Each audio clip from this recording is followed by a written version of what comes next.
Welcome, everybody. I got 7 o'clock. We'll call the meeting to order. Start with roll call. Commissioner Tuggle. Present.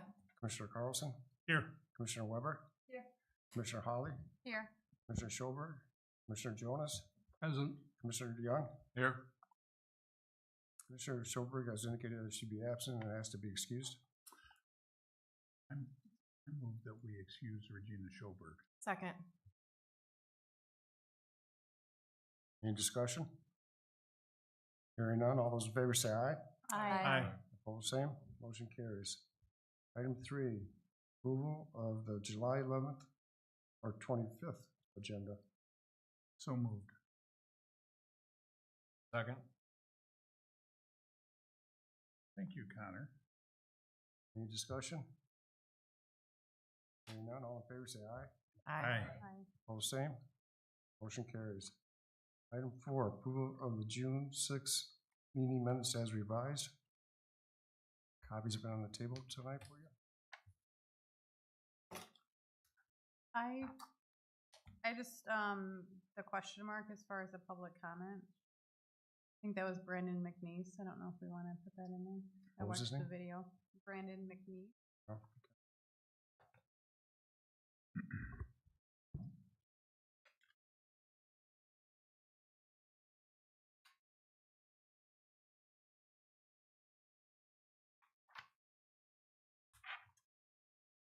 Any other corrections or changes? Craig, number 50, Stanley Stirk.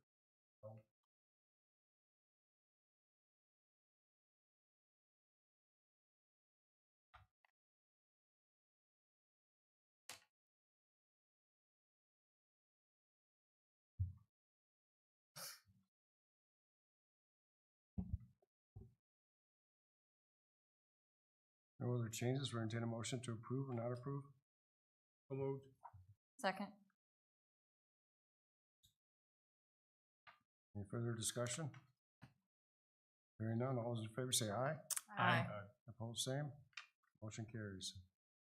Public comments, seeing none, we'll move on to number 6. Floor is open for nominations for chairperson for 24-25.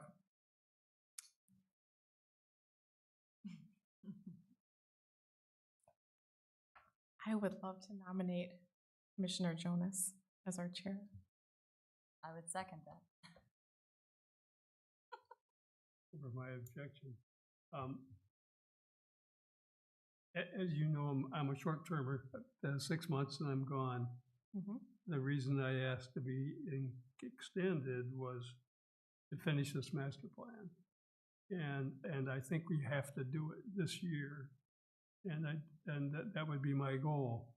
In that regard, I would like to have a pretty good size role in doing that, whether it's as your chairman or not. That's the main reason why it has to be back, so. I don't know if I dare withdraw my name. I'm getting that look. Please. 6 months. As What I shared, happens if he does, like what happens in 6 months, I guess is my question then. My Vice chair term's will up. take over. Okay, My term's up. okay. And then we have Okay. to nominate another vice chair? Or, We probably would. okay. Yeah. So if you want me to do it, I'm going to crack the whip on getting everybody else up to date and up to snuff on running these meetings. I'll usually slow down January, February, March, which is the good news. Yeah. But still, somebody's got to emerge. but as I said earlier, Roger, I do think it's a good opportunity for us to finish the master plan, but also do some mentoring for somebody who is the vice chair, knowing that in January 1, we've got Gary Post coming aboard, and we've got somebody that you've been able to mentor as a right-hand person. Would one of you be willing to do that? Are there other nominations for chair? Hearing none, we'll close the nominations for chairperson. All those in favor of selecting Roger Jones as chair for 24-25, say aye. Aye. Aye. All same, motion carries. Mr. Chair, the agenda's all yours. Well, they were loud too. Thank you, Roger. Now we have a selection of vice chair person for 2024, 2025. And this doesn't necessarily mean that somebody in the chairs moves up, but it more likely than not, that's what you would want. So somebody who, and you've seen me in the role, you've seen John in the role. We all are pretty low-key on everything. You just have to be up to date. You have to do your homework, number one, and know everything, and be respectful of people in the audience. Those are the kinds of things it requires. It doesn't require that you know more than David, for example. That's why we have David here. But I think everybody has taken the citizen planner course. I would encourage you to go on and take more classes towards master citizen planner, and they're more offered about various things. Some of those I don't take because they don't apply too much to our situation in Perrysburg.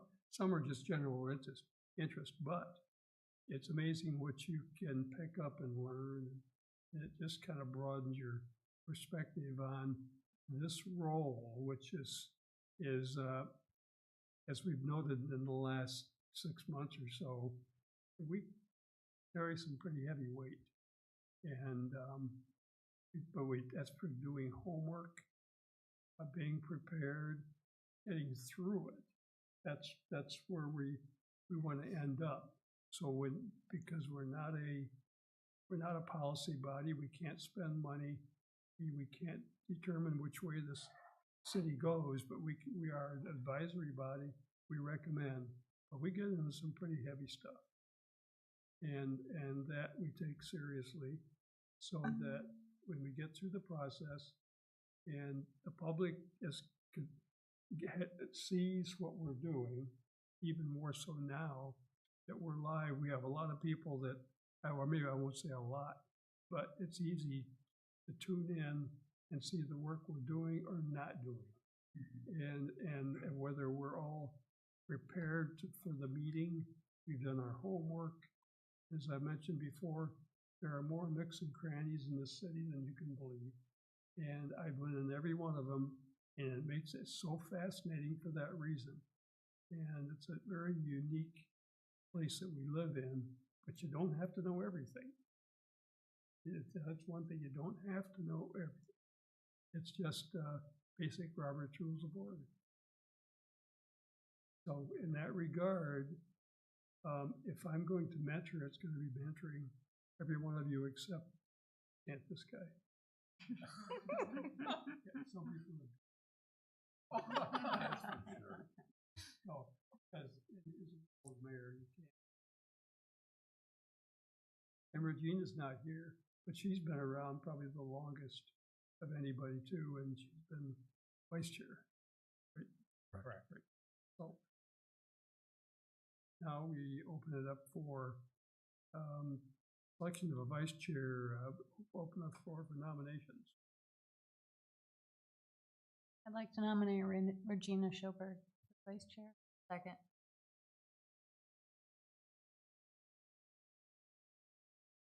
If she's willing. That one caveat, if not, we have to, next meeting, we have to go through. Okay. Any other nominations from the floor? And in a motion to close nominations.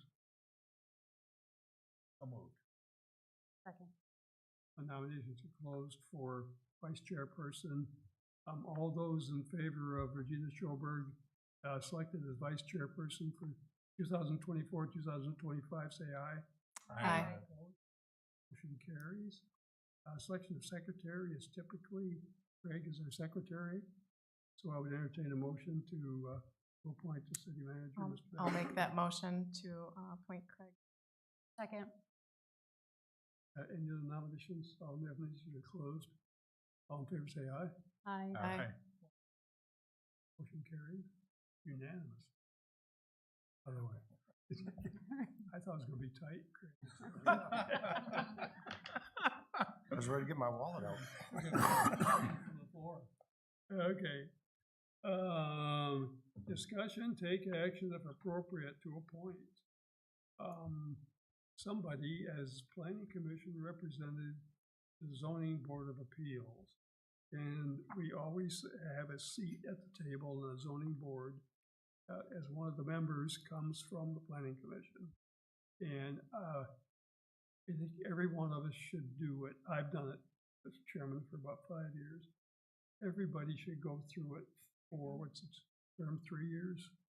The term of the planning commission. Sam's planning commission for 3 years.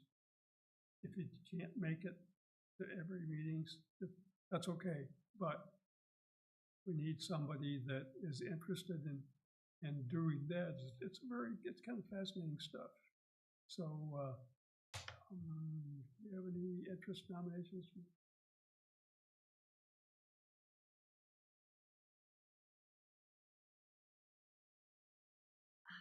It does, but I already serve on the Recreation Commission and on the Planning Commission, so to then serve on the Zoning Board of Appeals, I think that might be a little much. They don't meet every month. Only meet, what, 4 or 5 times a year? 5 or 6, yeah. And, you know, I mean, you just had, how many young kids too? Yes. I was proud of it. Yeah, I would like to see if anybody else would be interested. Heather, I think you'd be very good at it. I think you'd enjoy it, and that seriously doesn't take that much time. When is zoning, when do they even meet? Second Thursday of every month. Perfect night, Thursday. I'd rather not either, but. I'd like to have you try it.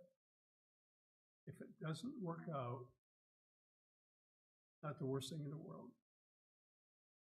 So there's always an out. So we can always step down. Yes. Okay. It's the same thing you can with this commission, any of them, but it's not a prison sentence. Put it that way. I told my kids when they went to college, this is not a prison sentence. You can change after a year. You can move up, but that's what these voluntary positions are all about. We do them when we can, and not everybody can do what we do. Honestly, not everybody wants to do what we do. So I think you'd be perfect for it. I can see ZBA written all over. That doesn't stand for zebra. I'll try it. Okay. But you're doing You chair, need a, Roger. I guess so. Do that since you're doing chair. Okay, take action if appropriate to appoint Heather as a planning commission representative to the zoning board of appeals.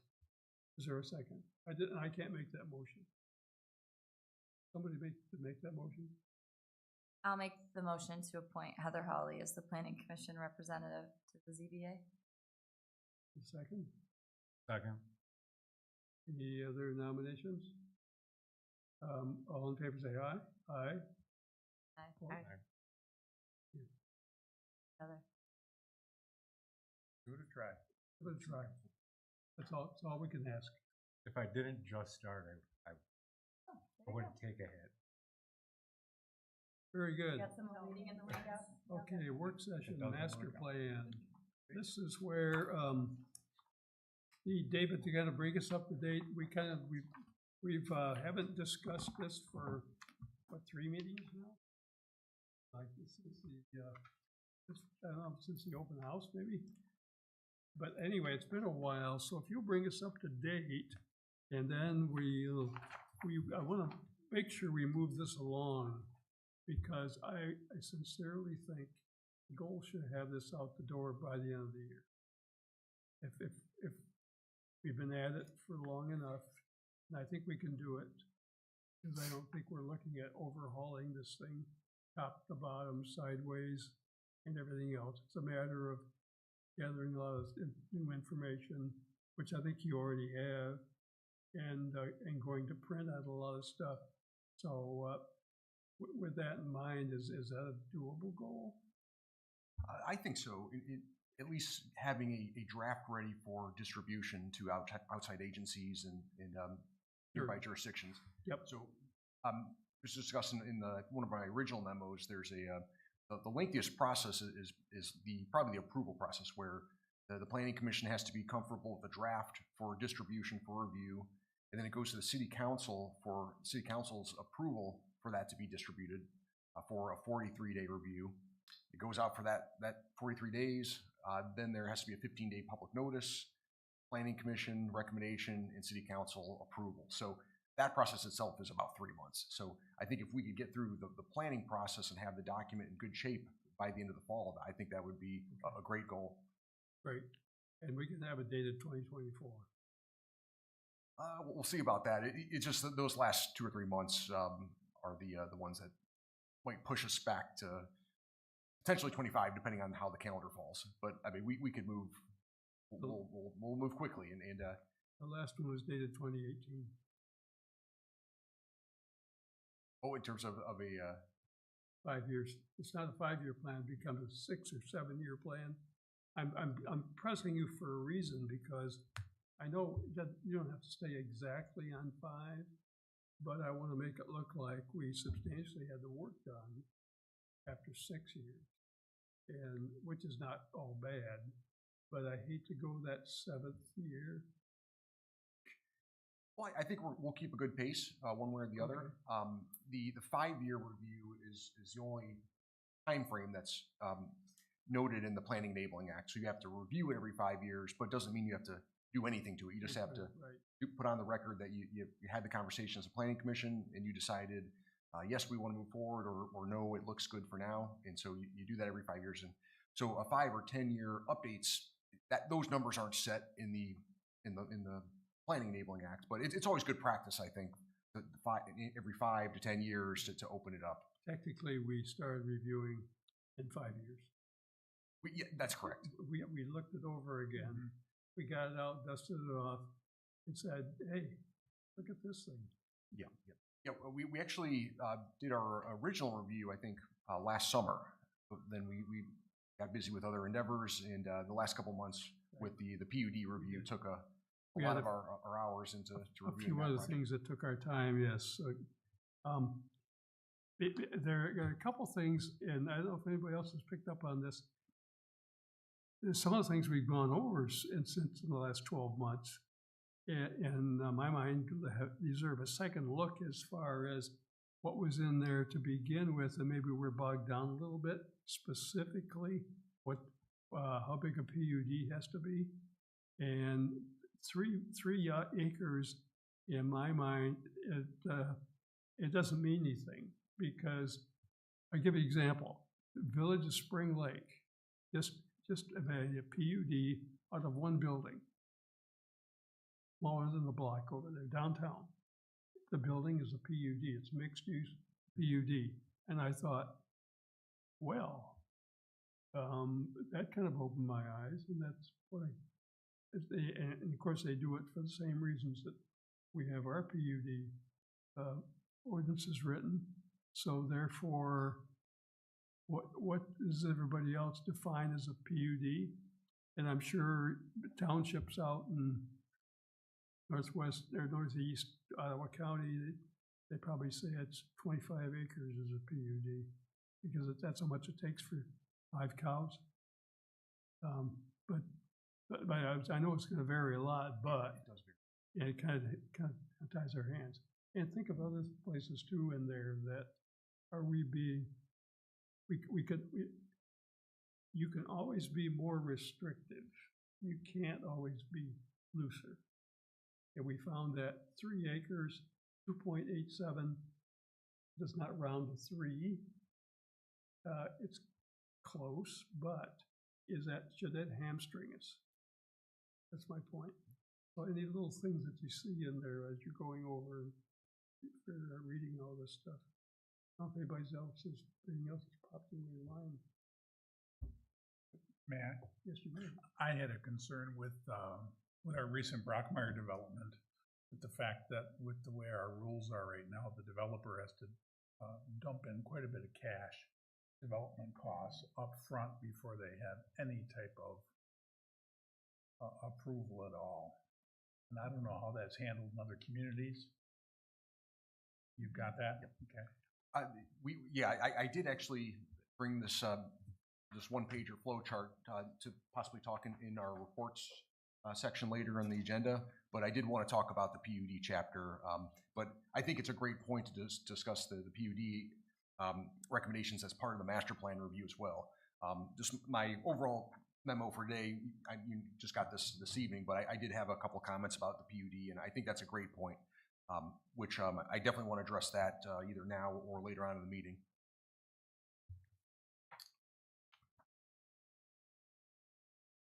Maybe that's one thing we could address now is everybody in favor of just taking out the acreage limitation? Taking out the acreage limitation? The definition. Like the village of Spring Lake has got one building, one mixed-use building. Now, where we'd put that, I don't know, but it kind of opens it up for the PUD process as opposed to a housing development. And I think that's originally what the PUD was written for, was a housing development. So we'd be down to 3 requirements for review rather than 4, basically, because I think that acreage section was one of the 4 requirements to review the PUD. So by eliminating that one, it would just be off the table. Is that what you're saying? And you could kind of rewrite a little bit because it would still require all the vetting on the other grounds too for a PUD. To qualify for a PUD, you have to meet certain criteria. So that wouldn't go away. Yeah, the acreage qualification, I think, doesn't need to be in there. Some communities do, in townships, you may have a couple acres just for larger integrated type developments. But in a city type context, a lot of times it doesn't make sense because you're going to have smaller infill lots. I believe our commercial PUD is maybe a 1 acre minimum, but I don't believe that there's a reason to have a minimum acreage because I think if there's a project that otherwise qualifies and is a benefit to the community, why would we exclude it or disqualify it from PUD just because of the size? And I think I'll have a lot of other comments on the content of the PUD chapter, but the standards that we had to consider for the acreage reduction were so discretionary and confusing in a way. The 4th one especially. I don't know if any property would. I think you can argue either way on any type of property, and you're going to have opposition against us every time or we're against a developer based on the gray area of those standards. So I think we need to clean up the standards and anything we're using for interpretation so that we can be on the same page as neighbors and the developer. But yeah, in terms of the acreage, some communities didn't want single lot PUDs to occur. They wanted more integrated type developments, but I don't think that's a priority here. I think single building PUDs, there's nothing wrong with that if it's something that can benefit the community. Otherwise, I think the other thing we'll look at through the master plan and subsequent zoning amendments is that we'll probably look to cut the red tape and clean up processes just for general zoning, and also look at building heights or other types of building requirements that folks might be looking for waivers for. So if we make the ordinance the way we want to see buildings, people wouldn't need to do modifications or go through a PUD process to get that type of building. So I think I think PUD is still an important tool because we can't envision every type of development project. But if we also tune up the zoning ordinance to allow good development, then we have just a single meeting to approve a site plan rather than multiple meetings for a PUD. Then to Mayor Carlson's point, I think the overall process on the flow chart here. I suggested, and we did address this a couple months ago as well, that we have a more of a conceptual preliminary review in the beginning of a process. And But before that, though, we do have a mandatory, well, actually, I think our process is a optional pre-application conference. And the Cottage Shores did that last summer, in mid-2023. We could also have a mandatory pre-application process just administratively with the planner, the engineer, the zoning administrator, fire. That might also be an idea just to cover some of the issues ahead of time. So we have a pre-application conference, optional at the planning commission level, maybe mandatory at staff level. Number two is something to consider too, a neighborhood meeting. We found that a lot of times that if we require as a prerequisite to submitting for a PUD that the applicant have a neighborhood meeting outside of a planning commission meeting. I mean, they could use City Hall or another venue, but they would actually have a meeting where they present the project when it's more conceptual than what you saw, in last year for the Brockmeyer development. So maybe it's sketches, maybe it's something very conceptual, but they have that early on with the neighbors, and they would public notice it similar to what we do for a hearing. So they could get everybody within 300 feet, or maybe they go a little farther, and they would be responsible for holding that meeting and just getting the word out, having the initial input prior to someone in the public getting that public notice from the city, which they all, at that point, they're always like, what's going on? We're caught off guard. We're going to get to the meeting and fight City Hall. A lot of times we find it much better when a project is pitched to the community from the developer before they even submit to the city. So that a lot of times that helps to make sure that the opposing parties are could possibly get on the same page. I think Mr. Brockmeyer did do that. He did a lot of outreach. But this could require that others do that, because not all will be willing to do that. So it's just an idea. And then from there, steps 3, 4, 5, and 6 would be the 3 is submitting the preliminary PUD plan, and I recommend it's a rezoning. So we go through the special land use process for plan developments here, and I always find it a little bit awkward that we're modifying zoning requirements through a special land use process rather than legislative action of an ordinance to approve a PUD. And with that too, you can't appeal a PUD with a rezoning directly to circuit court. So a rezoning would actually have to be a protest petition. You'd have to get a number of voters to sign a petition, and then it could be put on the ballot rather than having just a neighbor feel aggrieved and then appeal to circuit court after the special land use approval or denial from the city council. So. Rezoning is often subject to spot zoning objections, and that's where people will throw that up and throw that as a roadblock. Well, if it's a PUD, that would be recognized as something that would be consistent with the neighboring property, and PUDs aren't typically considered spot zonings unless the proposal and the use are completely different. If it has all the attributes otherwise of a spot zoning, I think it could be challenged that way. But the other option too is you have a base district and it's a PUD overlay. So I actually do that a lot, to where they rezone to the closest district to what they're proposing, and then they would apply for a PUD overlay, and so you'd have like just a hatch mark PUD over RG3 on your zoning map. So in that case, you have the kind of avoid the spot zoning look of a map, and you have it is a residential PUD, and it's indicated by a hatch mark over a base zoning district. So, but I think rezoning, whether to a PUD on the map or to PUD overlay, is I find a better way to handle PUDs than through the special land use process. People sometimes get confused when they see the overlay, that their property has to conform to the overlay requirements and not the old ones. And I'll give you a good example is the Centennial Farm we have here. Is we don't have an agricultural zoning designation. And that's what it is. It's still a farm. They're farming there.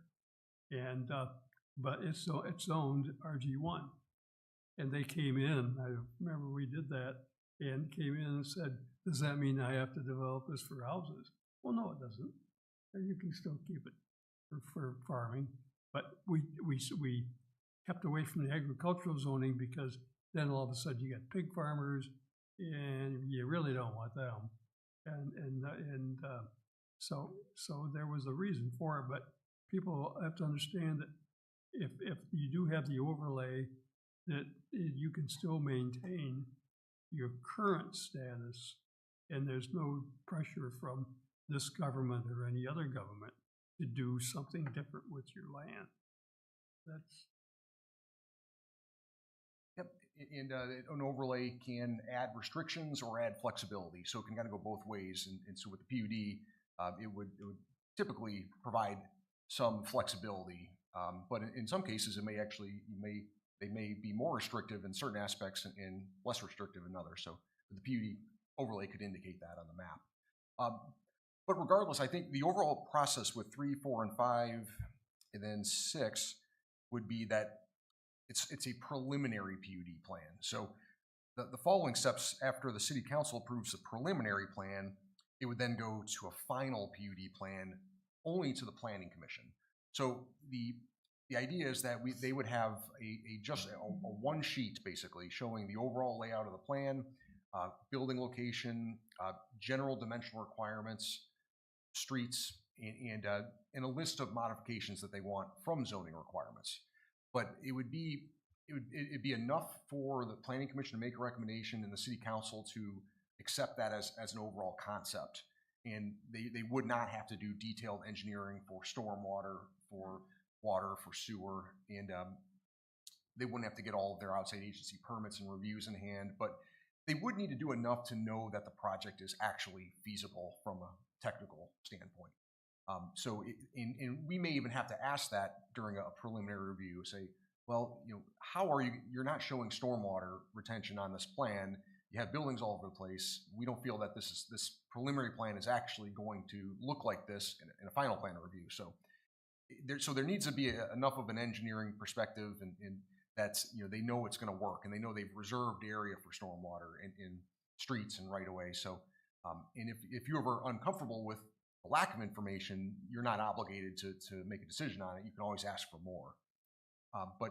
And again, so that would be a fraction of the price as a full PUD with final plan review, which after city council approval of a PUD, then my suggestion is that it just comes back to the planning commission for final site plan review, which in that case, that's your detailed engineering, your lighting specifications, landscaping, parking, details.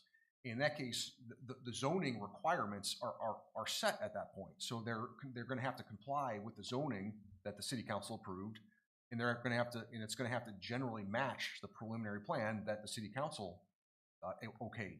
So in that point, you may feel like you want the city council to have approval over the final PUD plan, but it's completely up to you at that point. you're still looking at least a 9 or 10 month process. If you go 9 steps, and each one of those takes at least a month. And I want to go back to step number 1, a pre-application conference. That's with the zoning administrator, correct? Well, we currently have an optional pre-application conference Or you? Yes, I think there should be a required pre-application conference with department heads. I think that would make sense. And I'll tell you why. I think that's integral, because I think that's where the applicant is told this has a chance of flying, or this has absolutely no chance of flying. To be blunt with them, you say, I'm not voting on it, but I'm telling you up front, this has 0 chance. So, And therefore, it doesn't go any more steps down the road. so just to clarify, that pre-application conference, that would be with the developer and who? That would be with? So I think we'd have 2. One could be an optional conference with the planning commission for informal, non-binding feedback, which you did last year. Is there a cost associated with that, a pre-application conference? Like when Mr. Brockmeyer came the first time, was there any cost that he had? Okay. And then the other one, then I think we could require a department head review for pre-application. So in that case, I have some communities that the the mayor or the township supervisor or in the planning commission chair may be a part of those conversations as well. So there could be that type, you might get the type of input in a smaller group meeting that's not in a planning commission venue, the more honest type, hey, this isn't gonna fly. And with a selected non-quorum number of city council members and planning commission members in that meeting as well. You know, maybe one or two. I do believe they may do that in the Village of Spring Lake. I think they do a smaller, more informal meeting. Because the council member or the mayor could say, you know, politically this is not going to work, or you know, or historically this is not going to work, or we historically want to see it this way. Planning commission members are going to have to, they'll be able to give their perspective on the review process, and so all of that is just as valuable as, if not more, than department head input. So, And we would run any ex parte communication problems? No, I wouldn't be concerned with that. It would just be a meeting that would be just a pre-application meeting. I mean, it would be follow any other protocols that. Okay. Because to be honest, I think I was the reason why we were had our emails picked on last year, because I have a tendency to send out, I throw out ideas and thoughts. I don't care for any vote, but I share my opinion. And you saw me do that with Brockmeyer too. Only because I see things, I guess that's why.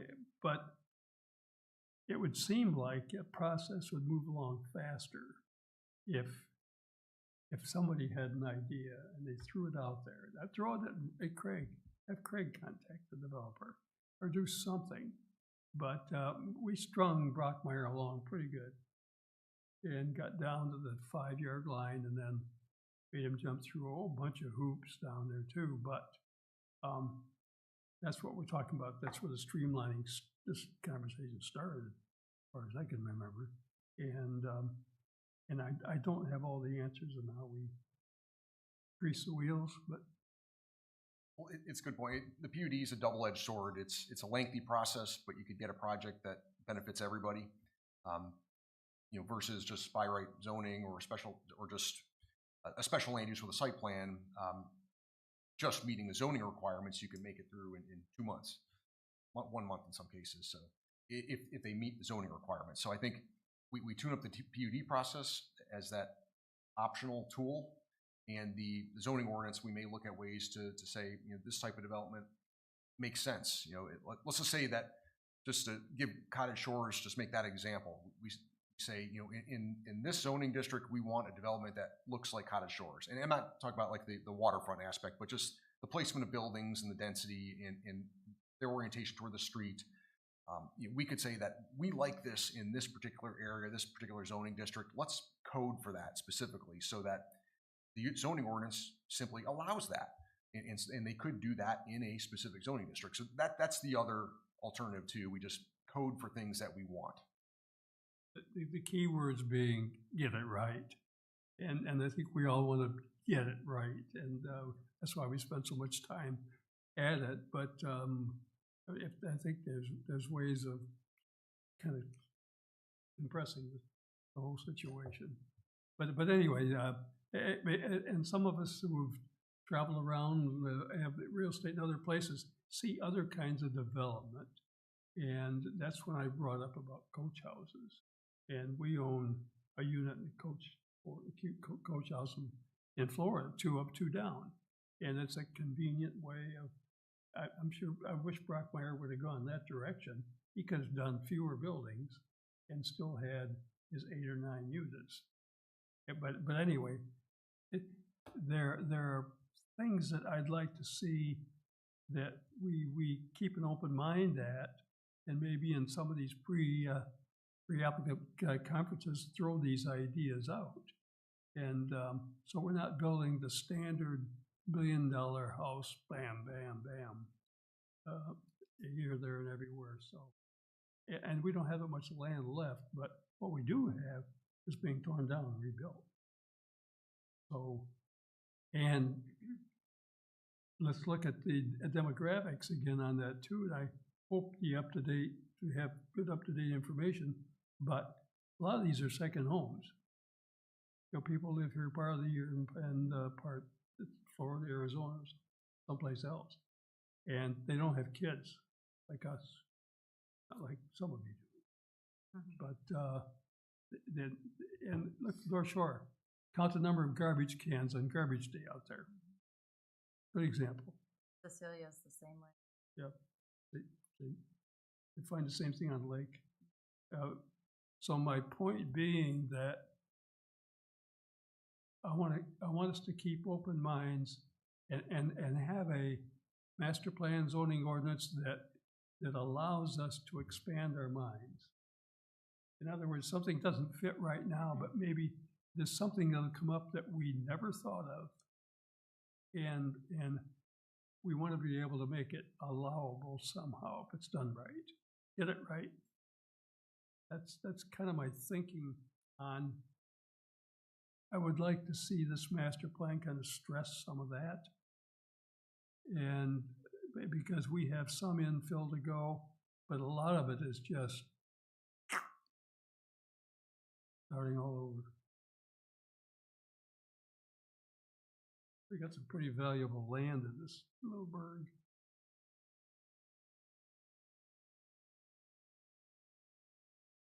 Mr. Chair, I just had a little bit of feedback on this flow, which I think is great. In the submittal of a preliminary, could we also somehow in there have a little bit more of a preliminary analysis too, so we can all kind of be on the same page, because it's so helpful when we had but it was kind of down the road where we had the really in-depth final analysis, which I think was super helpful for me to go through all of that if there's something along the same line. So we're just checking off all the boxes with that too. Do you mean the responding against all of the qualification criteria and the standards of approval? Yes.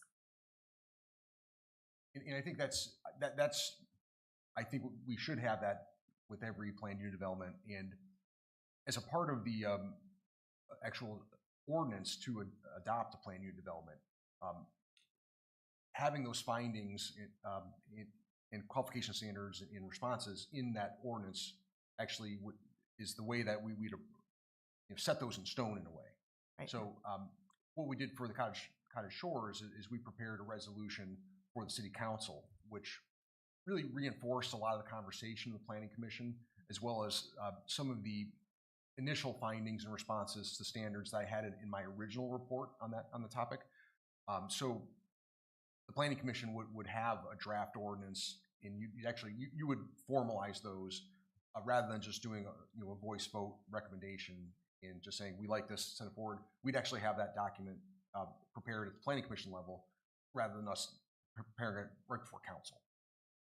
So I think that the ordinance would really reflect.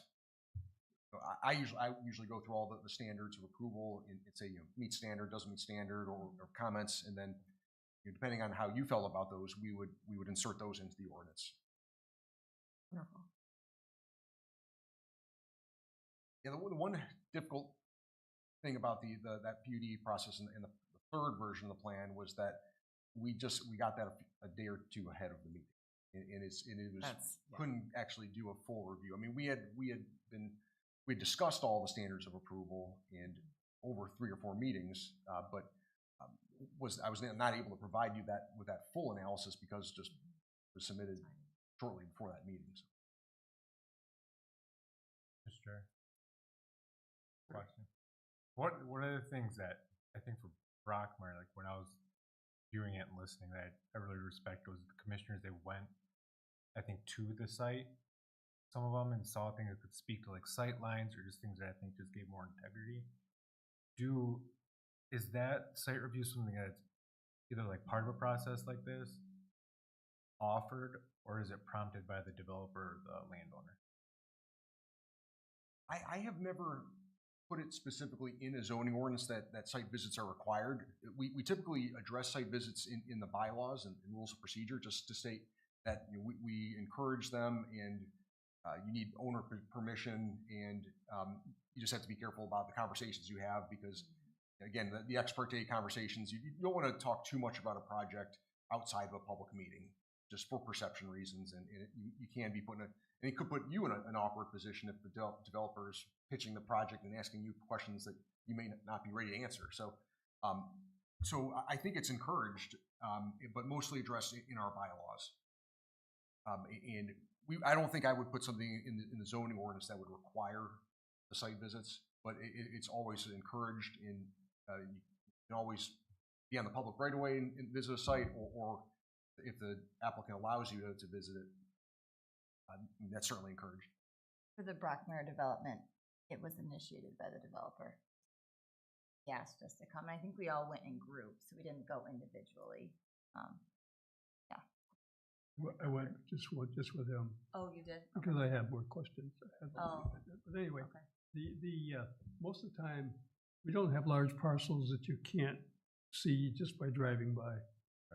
And this goes to ZBA as well. I would always drive by at least what they were talking about, get a visual. It's nice to have a drawing on your desk, but and all the things that we run into on planning commission too, just to drive by, to get that other visual in your mind, so when you get the overhead, the plans, all that, it really fits, but nothing like a 3D description of it. I had another big question, that is, how long do you think it'll be before artificial intelligence replaces all of us? It's coming. Within the next 6 months, maybe? No, I think we'll get this done before that happens. Okay. There are larger communities that are using AI to review site plans, and but Really? there's a lot of front end work to build in the requirements, and so it is being implemented. But I think it's just the expense. It's big city type level reviews. I still like a checklist. Check the boxes. I've tried to use AI. I tried to use AI to create images for master plans and zoning ordinances, and they're good, but they end up putting like a car in the front yard or a building upside down. It's not quite perfected yet. not yet. No. And I think in what we're involved with, there never will be. I mean, we're 3D people. So, next on your agenda, David. I can just walk through a couple of topics from the report if you'd like. And Sure. I know we've already addressed a couple of them, Okay. which is great. But this was more just to kind of guide me asking questions tonight. And so this is not something that you really need to review ahead of time, but maybe after the meeting too, you can use this as a guide to help you think about what you want to see in the master plan or changes or priorities. So, so I mentioned in the overview, this is kind of a restart to the project. We had a couple months with the PUD review, so this is a fresh start. And I believe the Planning Commission did have kind of a debrief about the open house in March. And I missed that meeting, unfortunately, but so my impression was that the main priorities from the public and the things that we heard, especially on the priority board there and a few of our other open-ended question boards, is that small town character, water quality, open space and parks, and Pine Street waterfront, being access to water or views to water, those and pathways and sidewalks were really kind of the major priorities and really the main themes that a lot of people mentioned during the meeting. And so I had a couple questions of you, and you may have touched on these in March, but what is there anything that really stuck out to you that you learned something new? Any major takeaways? And then how did you think the meeting went? Did you think would you have done anything different? And then to follow up on all of that, then do you think that we need any other opportunities for public input on specific items as part of this process? And I think to answer that last question, knowing that we're going to keep a pretty good pace here, that might not be a feasible thing to do. But if we got into a real housing type of debate or or analysis, and we might say, we really need kind of an open house on housing for some reason. So, I mean, that's, if you felt that that was necessary, we could go deeper on specific issues. But I think because it's more of a targeted review and refinement of the plan, maybe that's not necessary. But thoughts on the public input and the survey and the open house? Anything really stick out to you? I'll let everybody else go first. I thought the open house went fantastic. I liked the online survey, and certainly the interaction that we all had with all the residents was fantastic in the open house. Yeah, I felt like it was really well attended. I think we just need to continue to be mindful of allowing other ways for people to participate. I saw on Facebook there were a lot of people that were maybe out of town and they wanted to give input. So if there was some avenue that could be done, I guess the survey would cover that. Also, if that one date didn't work specifically for people, I know we left open for people to come in. I don't know that I necessarily think we need to host it for 2 days, like 2 different days, but just allowing people to give input if that date doesn't work for them. Just, continuing to brainstorm ways to do that. So, yeah. Connor wasn't here for that. Did you come to our open house? I did not. We forgot to ask that question when you were interviewed. Okay. Would have been a good one. I didn't feel like there was any major surprises. I feel like, I attended the open house in 2018 and I felt like there was a lot of the same feedback. So I didn't, at least at my station, get any big surprises. I thought it went really well. Did somebody get your picture? Your picture's going in this one, Roger. I agree with Sandy. I didn't think there was anything too surprising. You hear a lot of the bedroom community and the parks and like all those things that everybody is attracted to, and that's why they live here. I worked the map station over here, and that was kind of a hot topic. I think there were rumblings of the Brockmire development, so that was a hot topic. And then Centennial Farm, there's some discussion about that. So there were some conversations over there, but yeah. And that was right in the heat of battle with the channel side Yes. storage Yes. condos. I feel like both open house, like this one and the last master plan, it's like whatever the hot topic is, that's why that's what people are coming for, and that's what you hear about. Yeah, and I've been to enough of these, and you can. I think I sent a note to everybody beforehand. You can kind of predict what the outcome's going to be, and sure enough. But what I find very interesting was I went through the station priorities and what the votes were on everything. And of course, number one, small town character, which I've argued against for years, based upon what else we have in the city. Number two, city parks, the green space, city park system, great. But then you go down to number 7, way down to 7. The first one got 41 votes, second one 31. Rule number 5, improve neighborhood maintenance and aesthetics, 6 votes. So we like the small town character, but we don't think the city should be improving maintenance so much. Okay, I thought that was incongruous. The second one, this is number 8. Improve and expand city streetscapes to encourage private property upgrades. Small town character, you would think, kind of like that. 6 votes. Right behind. Yep. Look at that. And I thought, they don't match. They don't match. So I understand what everybody's saying, and you can maintaining the residential neighborhoods is extremely important, and I think that's true for all of us. A lot of other neighborhoods are not changing. So how do you keep them small town character? I don't know. The tank farm, where 1 million gallons of gas comes through every day in all those trucks. That's been my pet peeve for a while. But anyway, I would not argue with the residents, and we keep on keeping on as far as those things go, but realizing that there's more to the city than that. In our master plan, and concentrate on, I would like to have more concentration on the industry that we have here, which is pretty varied, pretty interesting. So this guy that had the truck place and went expanding like crazy over there in Carmen. Hey, who knew? I find that stuff fascinating. So you know more about Johnston Boiler too. I mean, there's a story in itself.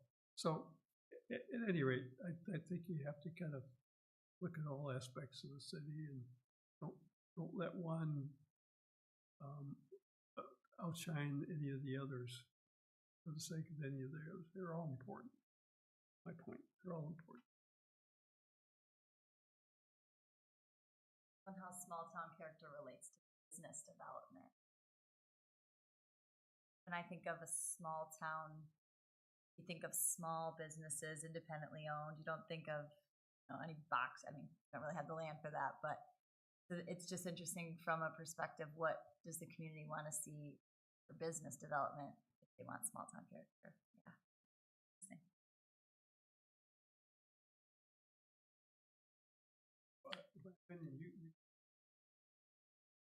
You can have both. It's just a matter of, we don't want that here. Yeah, We heard a lot of that. I posed a question later on in the report, how do we make that balance? And so we're on the same wavelength, and I think it's scale and density and size and character of buildings where we can have the small town character and still have development. So it's all about scale and character and context, I think.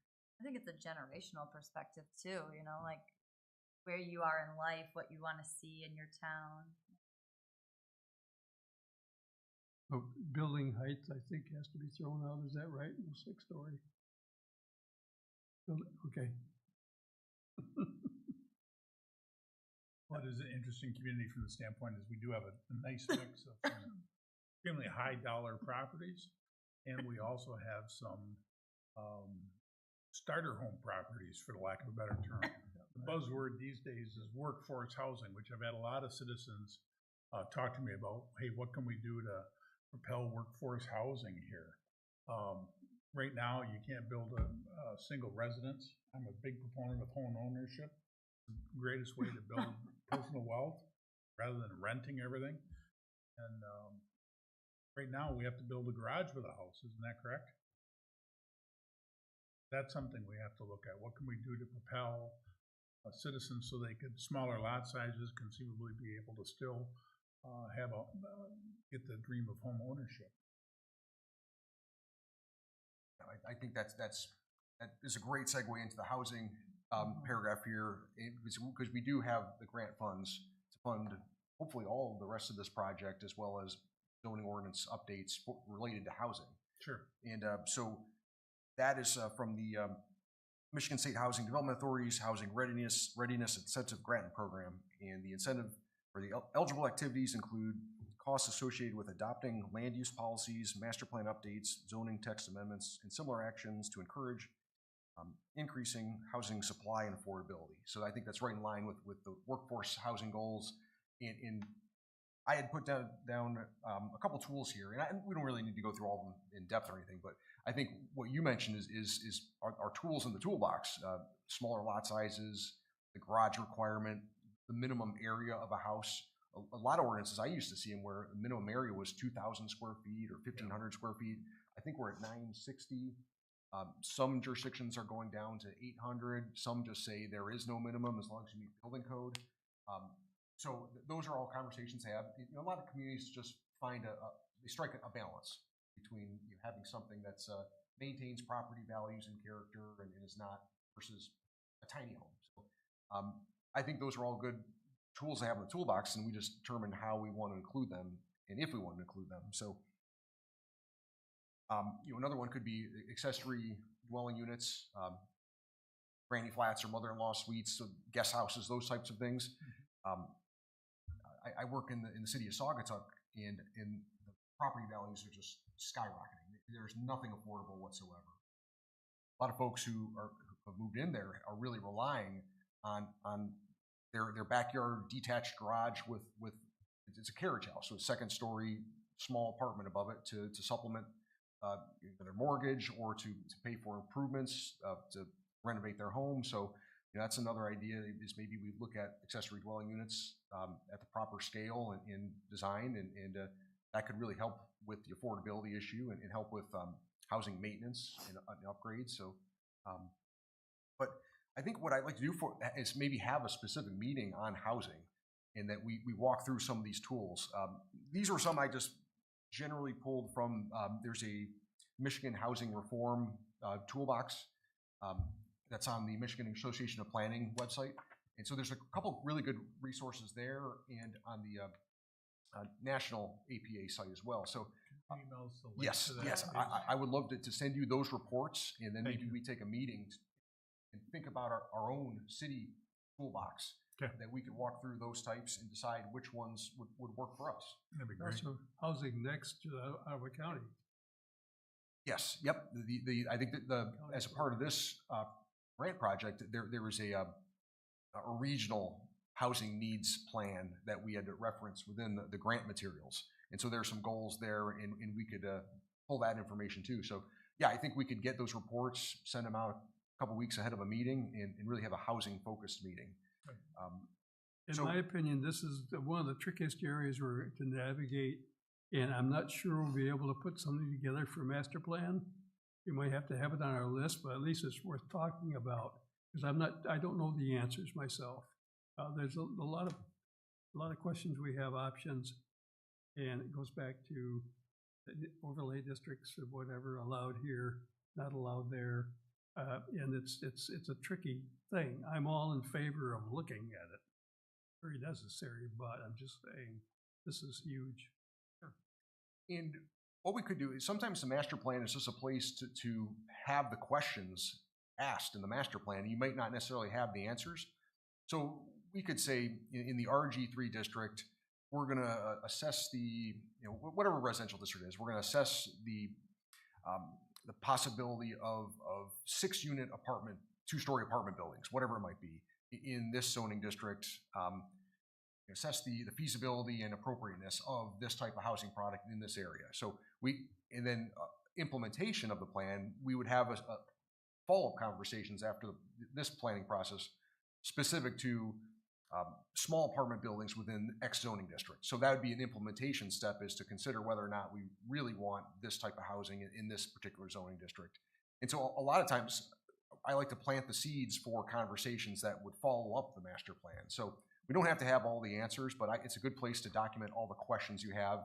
And your implementation is, we're going to study this. We're going to look at this. This will be a follow-up effort. We're thinking about it. Yes, yep. That's a good answer.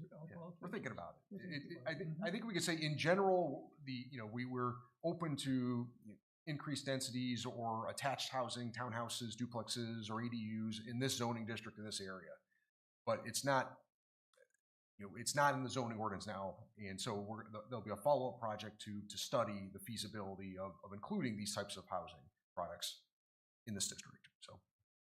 So you're right. We won't have all the answers in 3 months, but at least if we can narrow down, this part of the city might be good for infill housing, attached housing, as long as it's within the scale of the block in the neighborhood. And put in there the needs. We recognize the needs, and we're looking, and there's various options being considered that thing. So it's not like it's on the agenda, but we haven't done anything. I mean, it's gone beyond that process, in other words. But it's a big one, and the answer is not taking the blueberry fields and making smaller lot sizes by 2,000 feet and calling it rezoning. That was clever. So it ends up being all expensive homes. Smaller lots, but so some of the tools in the toolboxes generally would be to take a look at our residential zoning districts and see if see if our requirements are really matching what is on the ground. So we want to make sure, and I know you've done a lot of that in some of the, you have been maybe, mainly Roger, you were on the, been on the planning commission for quite some time, so you know that districts were crafted to be in line with what's actually on the ground, what's actually platted, and we don't, unless we want to transform an area, zoning should generally match a reasonable use of the traditional size lots in a district. Or you could say, you know what, we really want this area to change. We want to increase density or increase height. Then we write regulations to transform that area or for incremental change. So I think as part of this process or follow-up, we look a little more closely at our residential zoning districts. Number two is to allow for mixed use or multifamily in commercial areas. So that's a good way. It's an easy pill to swallow, I think, for the community when higher density housing is in an area that's more intense, like your central business area. You could have mixed use buildings. You could have apartments over businesses or offices. You could have apartment buildings that are comparable size to a commercial building that fit right in the context of a downtown area. Consider expanding areas allowable for attached housing. So we do have opportunities for duplexes and up to 4-unit buildings in some of our residential districts. So we want to take a look at that and see if there are certain areas that we would expand that or not. And I think through all this, I want to say that we are going to respect existing established areas. And I think all of you said we're preserving what's there, but there may be areas that that can be redeveloped and that are appropriately for redevelopment. So, but in a platted community, obviously, we're not making major. So it's platted. That's going to kind of stay as is. Maybe we allow for an accessory dwelling unit, but those are generally staying the same. Otherwise, I think we look for opportunities on the map where we can allow for some different types of housing products and where they would fit in. I've looked and I'm still looking on our map. Seriously. I say, where would that go? I can't come up with anything. Yeah. We don't have a lot of light. Yeah, we may find that the best way to have more housing units is the downtown, like the mixed use, or I think as long as we're examining places where we can have more housing or attainable housing and increase the number, that's in line with the spirit of the grant. Doesn't mean we have to just build out. We want to find the appropriate places for additional housing. We could schedule a work session for that. Yeah, I think housing would be a full meeting. Yeah. In going through the toolbox and then looking at the map, having kind of almost like a planning commission workshop session. Yeah, I think the other items here, we've already addressed the planning development, otherwise eliminating red tape through other development processes, minimum dwelling size, accessory dwelling units. And then some of the questions were, considering the recent PUD process, do you have any new perspectives? So we already heard that right away, is that we definitely look at things differently after all of us going through that process. That was my first PUD with the city, so we haven't had one in 11 years, I know that. We've had a couple amendments over the years, but nothing new. What type of new housing do you feel is appropriate? How do we balance development with small town atmosphere? And how do you feel about the tools listed above? So I think these are all just kind of planting the seeds for that conversation of a housing workshop for us as a group. Just the last couple of general questions I had is I feel like the downtown area is still a strong focus of this plan. In the original report that I submitted last summer, I recommended that maybe we have a more visual plan for downtown, and that could be sketches, but it could also be just finding good images from other communities that we say this building really fits here, or this streetscape is a perfect example of what we want here. And so I think if we could be a bit more visual within the master plan, I think that would be a great idea. And future land use updates. I think we'll probably have a full meeting on future land use and goals and objectives. I'm quickly going to add 6 months to this project, Roger, so we'll make sure that we're on a tight time frame. We may need to schedule a special meeting here or there if you're open to that, if we really feel like we need extra time to address it. Sometimes once a month is not a lot when we're trying to address a lot in a short time frame. So, especially when I can't send out emails suggesting stuff to everybody and, yeah. and I think everything else is, just wanted to see what else was on your mind before we move forward. My next steps, I'm going to be doing some behind the scenes work, as you mentioned before, Roger. So there's a map package that's in the master plan, so we need to update some of our maps with existing land use, the vacant land use inventory. Some of our other base maps don't change much, but we want to make sure that our transportation map is up to date with sidewalks and pathways and community facilities, parks, fire stations, all that. So we have 6 main base maps in this plan, and we want to make sure those are updated, and then have the future land use map up for you to take a look at, and then there'll be changes after that conversation. Demographics with population, housing data, employment data, income, education. So all that would be updated with our latest Census Bureau information. And then just general inventory. There's several sections concerning streets and sidewalks, natural resources, parks. There's narratives about all these things. A lot of times those don't change a lot unless you have new parks or unless you built a new fire station or made improvements somewhere. So there probably won't be a lot of changes to like general inventory and like historic type information. A lot of that stays the same. We're not going to change history with the plan, but there may be some new supplemental information that we add here and there in those sections. So maps, demographics, and inventory information, I'm going to be starting all behind the scenes now over the next 2 months or so, while we have our conversations on our special topics. So as I mentioned, the next steps on the bottom of page 2, I mentioned 3 or 4 meetings, probably going to need 4. I think housing, talking about downtown strategies, future land use, goals, principles, and that could probably be combined with implementation actions. So between these couple of bullet points, I think housing, downtown, future land use, goals, principles, and implementation actions as one, that's 4 meetings, I think. The first bullet just says major focus topic area, focus area topics. If we have something else that comes up, we could schedule a special meeting or just tack on to one of the others.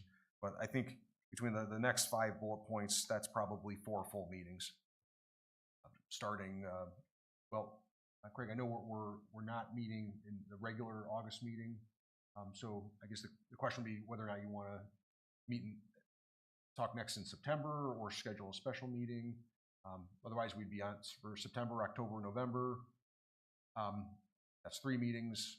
Then to have our draft done at the end of the fall, we might need to get a special meeting in. I think we're looking at 2 in September. I think that makes sense. Yep. Yeah, I think we want to keep on this, and because it's going to take time to wrap everything up, but give us some time, and I want to challenge each one of us to go through and be thinking of these things, and so we can help David along, because he's got to write this thing up. One thing that I've thought of for a long time, and that is in our master plan, I'd like to see one section that lists our assets. And by that I mean, how many acres of parks do we have in this city? And how many acres of space that's open space, the percentage of the city? I think the percentage of the city that's not in the tax rules is 27% or something like that. Yeah, which that's a different kind of a number than open spaces, parks, percentage. I think that's a huge asset. Miles bike path. We got a lot of bike paths. I don't know if I mentioned Florida has hardly any but bike paths. Struck me as being, not struck by a car down there, but struck me as being standout. There's very few areas where they have bike paths. I thought, strange. A lot of cars. But I think that's a huge asset for this whole area. You can bike from here to Mackinac Bridge. You can go, you can go around Spring Lake. That's just right to the beach. I mean, I think it's a huge asset. There are other things that would consider assets for the city that most people may not think about. And I think access to transportation. You can go north, south, east, west, not west, east, but you can go different directions out of here.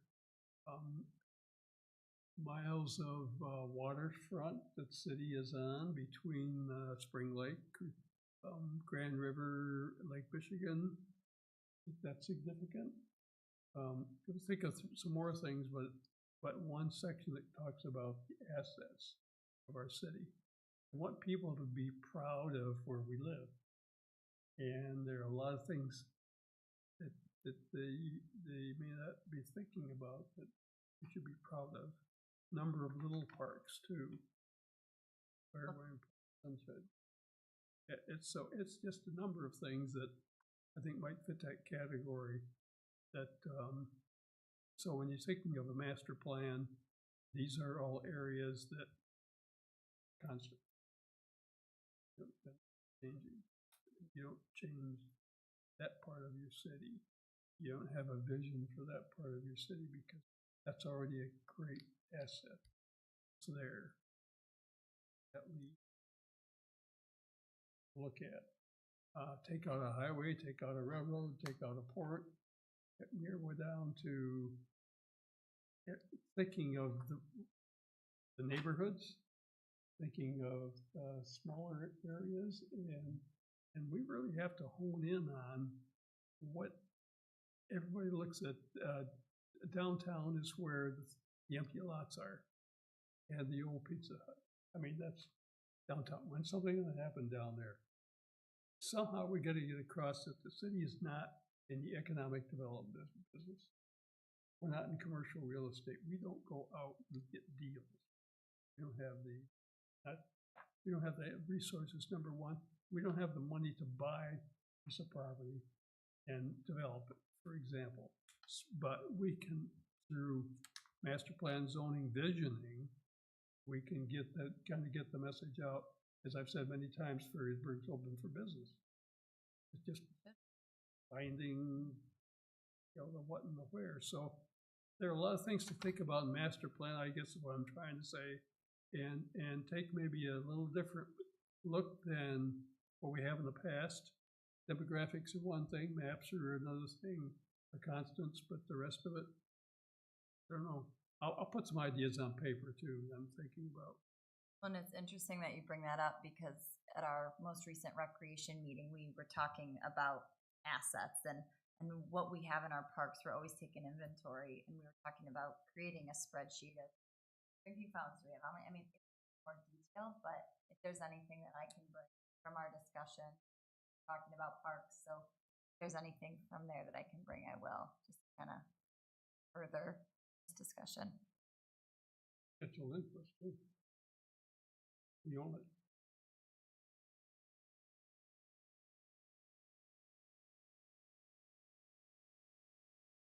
So, and we know we're still your favorite client, right? Of course. Now that the PUD is over. So are we thinking our next September meeting, September 5th, was it? That would be the housing focus? Would that be the first one that we tackle, or? Yeah, I think our first meeting, I think housing would be a good one to get right into, because it's probably going to be the most potential change. I think it'd be good to get that one early on. Start thinking about it, yeah. And I think also we want to get into overall format. Anybody has got any ideas on format? So you can throw those at David and start. You don't have to have any, write a whole bunch of stuff out, just some ideas that you might have. And that would be helpful so he can start. Or if you have examples of formats, when you send us those links, planning websites. Yeah, throw yeah. out a couple I'll send format materials ahead of ideas. time. We so don't that- need to reinvent the wheel. Yeah, so we can all be speaking the same language too, and, Yeah. and going through what I do, I'll probably summarize what I can from those reports, and so we can just go through one by one and talk about, is this appropriate? where and how, and get as much feedback as I can from the group, and then I'll put pen to paper then and put your recommendations into the plan. Did you see one of those Brockmeyer meetings? I bought a compass. We can make wheels.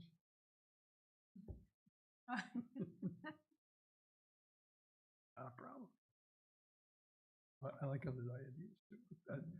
I'm not opposed to stealing somebody else. Borrowing somebody else's idea. So possibly 2 meetings in September, in our regular October, and November. It depends. So when do you want? Let's back into when you want the full formal draft. So full formal draft is what you would send to the city council to say, hey, we're good with this. Let's put it out for review. So it doesn't mean it's final, but it means it's in pretty good shape. It's 80, 90%, 90%. December. Okay, so for your December first meeting. Thursday in December. Okay, formal review and formal draft in Right, December. right, Okay. right. And so that would give us 2 meetings in September, October, and November to pull together. And we could always toss in an extra meeting if you needed to. And I would recommend that any of us communicate with Craig and have Craig pass on what he thinks is appropriate for David if we have any ideas. But we can't communicate with each other, but anything through Craig, if Craig sends it out, it's okay. He wants to share it, right? But that's just so we have anything you want to put on paper to get to David, go through Craig first. Because David works for the city, he does not work. Just want to make that clear, even though I know that I've sent some things to you directly and didn't expect a response, but I like to copy people on stuff. So this time we'll just keep it going. Craig first, and then. If we get a bunch of comments, go to Craig, we can always put them all into one document, just summarize from the whole group and distribute it to everyone. Right. Okay. I was thinking also for Connor, we can get you the reports for the workshop and the survey. So we have a workshop summary document as well as the survey summary, and we get you that just since you were not part of that process. Oh, I So that appreciate get you up that. to speed on the public input to date. Because that's the section that you're writing on the report. Oh yeah, everyone has to do a chapter, by the way. You got the survey, Connor, don't you? The survey results. I have the survey results. Craig put together a really nice package. Oh, okay, good. Well, pretty prepared. I appreciate it. I was gonna ask quickly, so I know once you start hitting that kind of last 2 weeks in November, the holidays kick in, and then before that we do have quite a few people that go down south to Florida. So that if we did add on that special meeting benefits, just doing that in that, just with respect to your time too, holidays, things do generally. Possibly 2 September, 2 October. Yeah, okay. Yeah, I think we can Yeah, maybe we can look at some dates and propose a calendar for. I may not be here for December. My wife keeps changing her mind. We'll fill in that blank later on. One of those months, I want to be able to work around it myself personally. I can work with Craig to pull together a tentative calendar as well as what we accomplished at each one of those meetings. Okay. And Yeah, what works for both of you, because your schedules are the key. What Craig has available. yeah, I think we plan on our regular meetings, and then maybe just we can poll the commission for the special meetings once we get our kind of map out the process. Great. Yeah.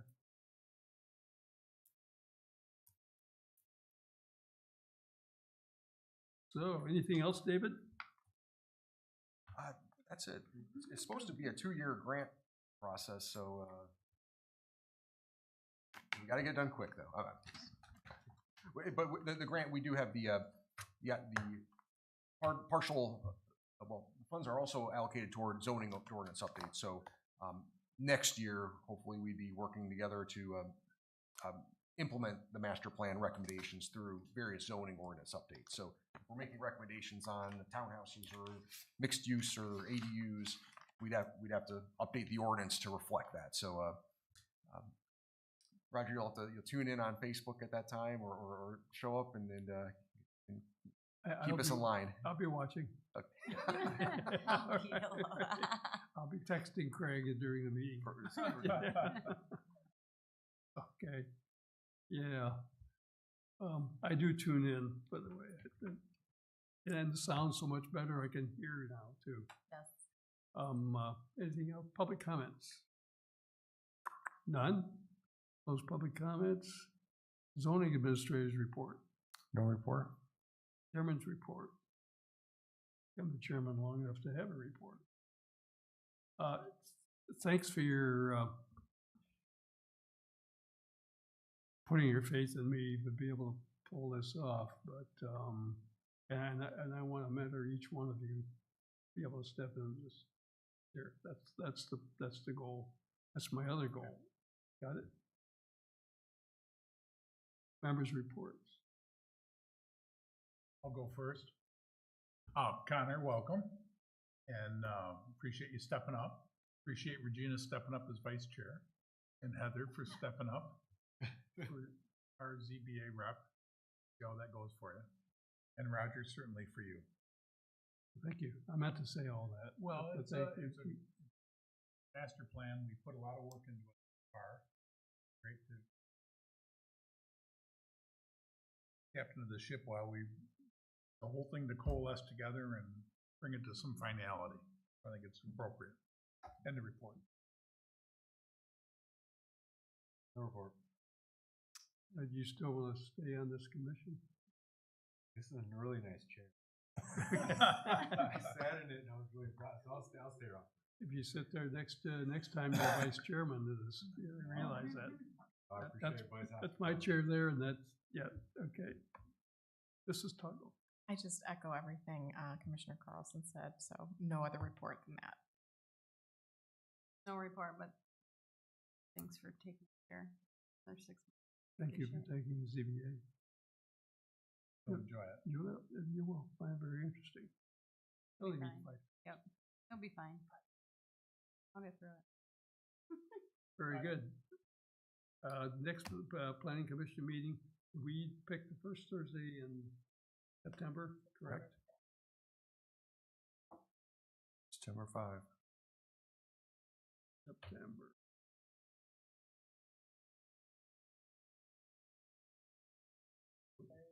Next Coast Guard Festival.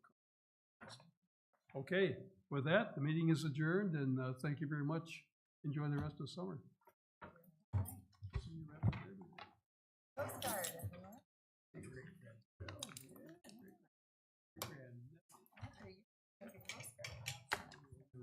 Sunday, yeah, I know it. It is. Survived it. I sat and then I looked over. Those are pretty easy. I tell you what. I tell you that? I said, yeah. I wouldn't